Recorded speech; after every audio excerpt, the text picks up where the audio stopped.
Cherry blossom ನೋಡಿ friends.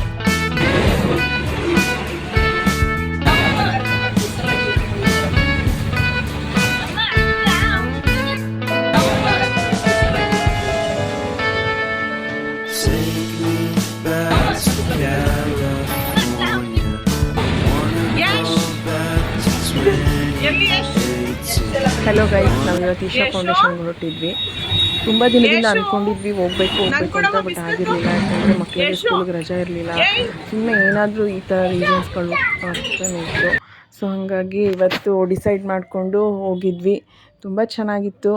ಮತ್ತು ನಾವು ನಮ್ಮ ಪುಣ್ಯಕ್ಕೆ ಇವತ್ತು ಬಿಸಿಲು ಕಮ್ಮಿ ಇತ್ತು. ಸ್ವಲ್ಪ ಮೋಡ, ಅಲ್ಲೇ ಮಳೆ ಬರ್ತಿತ್ತು. ಚೆನ್ನಾಗಿತ್ತು. ಒಂಥರ ಬಸ್ಸಲ್ಲೇ ಹೋಗಿದ್ವಿ. ತುಂಬ ಚೆನ್ನಾಗಿತ್ತು ಎಕ್ಸ್ಪೀರಿಯೆನ್ಸ್. ಮತ್ತು ಚಿಕ್ಕಬಳ್ಳಾಪುರ ಸೈಡು ಸ್ವಲ್ಪ ದ್ರಾಕ್ಷಿ ಜಾಸ್ತಿ ಬೆಳೀತಾರೆ ಅನಿಸುತ್ತೆ. ಹಾಗಾಗಿ ಬೇರೆ ಬೆಳೆಗಳು ಅಷ್ಟೊಂದು ಕಾಣಿಸ್ಲಿಲ್ಲ. ಈ ಭತ್ತ ಆಗಿರ್ಬೋದು, ರಾಗಿ ಆಗಿರ್ಬೋದು, ಜಾಸ್ತಿ ಏನೂ ಇರಲಿಲ್ಲ. ದ್ರಾಕ್ಷಿ ಜಾಸ್ತಿ ಇತ್ತು. ದ್ರಾಕ್ಷಿ ತೋಟ ಆಗಿರ್ಬೋದು, ರೋಡ್ ಸೈಡೇ ದ್ರಾಕ್ಷಿ ತೋಟ ಇತ್ತು, ತುಂಬ ಇತ್ತು.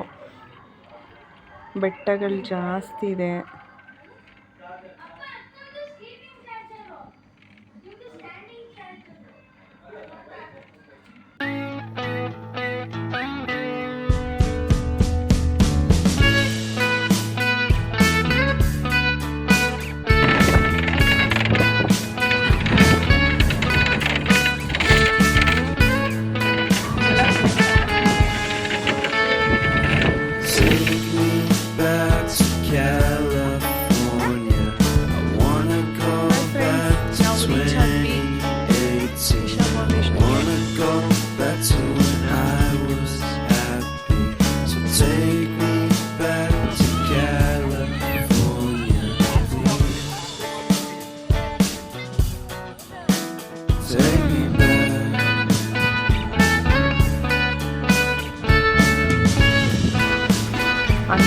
ಮೆಜೆಸ್ಟಿಕ್ಕಿಂದ ಬಿಟ್ಟಿದ್ವಿ.